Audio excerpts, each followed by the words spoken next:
నమస్తే welcome to our channel. నేను మీ దిలీప్. అక్కినేని నాగార్జున ఈ మధ్య కాలంలో ఆయన బిగ్ బాస్ ఎప్పుడైతే ఆయన హోస్ట్‌గా నిర్వహిస్తున్నారో కొన్ని సందర్భాల్లో ఆయన ట్రెండింగ్ గురవుతున్నారు. కొన్ని సార్లు వివాదాల్లో కూడా ఇరుక్కుంటున్నారు. అసలు అన్వేష్‌కి, నాగార్జునకి అసలు సంబంధం ఏంటి? ఎందుకంటే ఈయన యూట్యూబర్, ఈయన పెద్ద స్టార్. కానీ ఈ మధ్య కాలంలో ఈయనెందుకు టార్గెట్ చేశారు? అసలు కర్త, కర్మ, క్రియ నాగార్జునే అనే ఒక అంశం తెర మీదకి ఎందుకొచ్చింది? అసలు ఏంటి? ఆ వివరాలేంటో ఈ వీడియోలో తెలుసుకుందాం. స్కిప్ చేయకుండా ఈ వీడియోని చివరి వరకు చూడండి.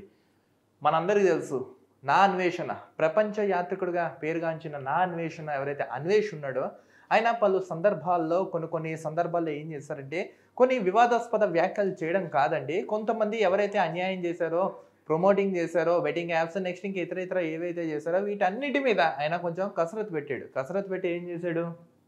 ఎవరైతే అవినీతికి పాల్పడుతున్నారో, ఎవరైతే బెట్టింగ్ యాప్స్ ప్రమోట్ చేస్తున్నారో, నెక్స్ట్ ఎవరైతే అక్రమంగా డబ్బు సంపాదిస్తున్నారో వాళ్ళందరి మీద ఫోకస్ పెట్టి కొన్ని వీడియోస్ ఆయన ఛానల్ త్రూ ఆయన చెప్పడం జరిగింది. సో ఉభయ తెలుగు రాష్ట్రాల్లో ఉన్న పోలీసులు కూడా కొంచెం ఫోకస్ కూడా పెట్టారు. మనందరూ తెలుసు వీసీ సజ్జనార్ గారు ముందుకు కదిలేరు. అసలు ఈ బెట్టింగ్ యాప్స్ ఎవరు ప్రమోట్ చేస్తున్నారు ఏంటని మొత్తం ఒక నిఘా సంస్థ అయితే బయటకు వచ్చి మొత్తానికి వివరాలు అయితే తెలపడం అయితే జరిగింది. సరే, ఇక్కడి వరకు బాగానే ఉంది. కానీ అన్వేష్ అసలు చాలామంది అంటున్నారు అన్వేష్ గతంలో ఆయన ఏం చేయలేదా, ఆయనే అవినీతికి పాల్పడలేదా, అన్వేష్ అంత డబ్బు సంపాదిస్తున్నాడు కదా, ఆయన ఎప్పుడు బెట్టింగ్ యాప్స్ ప్రమోషన్లో భాగంగా చేస్తూ ఇంకా ఇతర చేస్తూ ఆయన ఏం చేయలేదని కొంతమంది ట్రోల్ చేస్తున్నారు. వాస్తవానికి ఈయన ప్రపంచ యాత్రికుడిగా పేరుగాంచిన అన్వేష్ వాస్తవానికి డబ్బులు సంపాదించాడు కానీ అక్రమంగా ఆయన డబ్బులు అయితే సంపాదించలేదు. ఆయనకి ఏదైతే ఇన్కమ్ సోర్స్ వస్తున్నది పేద ప్రజలకు మాత్రం ఇస్తూ ఆయన చేసుకుంటూ వెళ్ళిపోతున్నారు. కానీ పలు సందర్భాల్లో ఆయన ఎవరైతే తప్పు చేస్తున్నారో వాళ్ళందరినీ ఆయన ఛానల్ త్రూ వేదికగా ప్రశ్నించడం అయితే జరిగింది అన్వేష్. ఇలాంటి క్రమంలో ఎవరైతే బిగ్ బాస్లో ఎవరైతే వెళ్ళారో విష్ణుప్రియ కానీ, శివజ్యోతి కానీ వీళ్ళిద్దరి గురించి కూడా మాట్లాడడం జరిగింది అన్వేష్.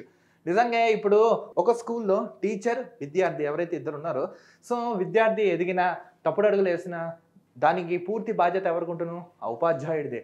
అలానే ఇప్పుడు ఎవరైతే శివజ్యోతి కానీ, విష్ణుప్రియ కానీ ఎవరైతే బిగ్ బాస్లోకి వచ్చి వాళ్ళకంటూ నేమి ఫేమ్ సాధించుకుని ఒక బ్రాండ్ ఏర్పరచుకున్న తర్వాత వాళ్ళు ఆ బ్రాండ్ యూస్ చేసుకుని బయట మార్కెటింగ్ చేసుకుని డబ్బులు ఏ విధంగా అయితే సంపాదించారో వాళ్ళందరికీ ఒక వేదిక ప్లాట్ఫామ్ బిగ్ బాస్ ఇచ్చారు. కాబట్టి ఆ బిగ్ బాస్ నిర్వహించిన వ్యక్తి ఎవరైతే ఉన్నారో నాగార్జున, సో వాళ్ళందరికీ అలా ఇది అవ్వడం కారణం నాగార్జున అని అన్వేష్ యూట్యూబ్ ఛానల్ ద్వారా చెప్పడం అయితే జరిగింది.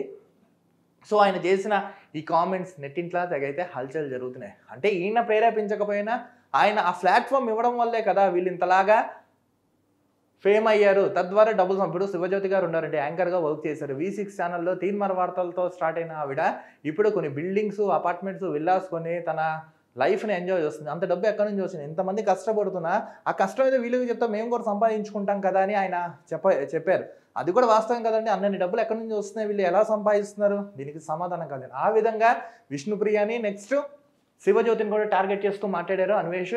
దీనిలో భాగంగా వీళ్ళిద్దరూ బిగ్ బాస్లోకి వచ్చారు కాబట్టి ఆ షోని గతంలో హోస్ట్గా నిర్వహించిన నాగార్జున కూడా ఉన్నారు కాబట్టి ఈ తప్పు కర్త కర్మ క్రియ పూర్తి బాధ్యత నాగార్జునేదని అన్వేష్ అయితే ఆరోపించారు. నిజమే కదండి. ఇప్పుడు వాళ్ళని అలా ఎంకరేజ్ చేయడం బట్టే కదా, వాళ్ళకి ఒక ప్లాట్ఫామ్ ఇవ్వడం బట్టే కదా వాళ్ళకి అంత ఫేమ్ రావడం జరిగింది, అంత సంపాదించడం జరిగింది. కానీ వాస్తవానికి ఒకటి చెప్తున్నాను, మీరు డబ్బులు సంపాదించడం తప్పు కాదు. కానీ మీరు ప్రమోట్ చేసే వల్ల, మీరు ఇన్ఫ్లుయెన్స్ అవ్వడం వల్ల మిమ్మల్ని ఫాలో అయ్యే వాళ్ళు ఎవరైతే ఉన్నారో అది నిజమని నమ్ముకుని పాపం కొన్ని సందర్భాల్లో వాళ్ళు కూడా ఇరకాటల్లో పడడం జరుగుతుంది. తద్వారా వాళ్ళకి కొన్ని వివాదాల్లోకి వెళ్తున్నారు, ఇబ్బంది పాలవుతున్నారు. అందుకని దయచేసి ఇకపై అయినా ఏ సెలబ్రిటీస్ అయినా ఎవరైనా సరే ఇలాంటి వాటి జోలికి పోకండి. ఏమైనా చిన్న ఉంటా మాట్లాడుకోండి, కానీ అనవసరంగా వచ్చి ప్రజల జీవితాలను నాశనం చేయకండి. అలానే మీ జీవితం కూడా నాశనం చేసుకోకండి. అసలు మీరు ఎవరైతే సోషల్ పబ్లిక్కి ఉపయోగపడే వ్యక్తులు ఎవరైతే ఉన్నారో మంచి చేయకపోయినా పర్లేదు, కానీ దయచేసి చెడు మాత్రం చేయకండి అని ఆయన అయితే ఆరోపిస్తున్నారు. ఏది ఏమైనా ఇప్పుడు అన్వేష్ చేసిన కామెంట్స్ ప్రెజెంట్ నెట్టింట్లో తెగ హల్చల్ అయితే జరుగుతుంది. So audience and guys Anvesh ఏమన్నారు ఏంటని మీకైతే ఎక్స్ప్లెయిన్ చేశారు. ఇప్పుడు చెప్పండి, ఇందులో తప్పు ఎవరిది? నాగార్జున గారిదా, ఆ షో నిర్వహించిన బిగ్ బాస్ వాళ్ళదా, లేకపోతే అది వేదికగా చేసుకుని స్టార్ మా వాళ్ళదా? మీ యొక్క విలువైన అమూల్యమైన అభిప్రాయాన్ని కామెంట్స్ రూపంలో తెలిపండి. Maximum video like, share, comment చేయండి. మీ అభిప్రాయం కామెంట్స్ రూపంలో తెలిపి మ్యాక్సిమం వీడియోని మీ వాట్సాప్ గ్రూప్లో షేర్ చేయడం మాత్రం మర్చిపోకండి. నేను మీ దిలీప్ చూస్తున్నాను అవర్ ఛానల్.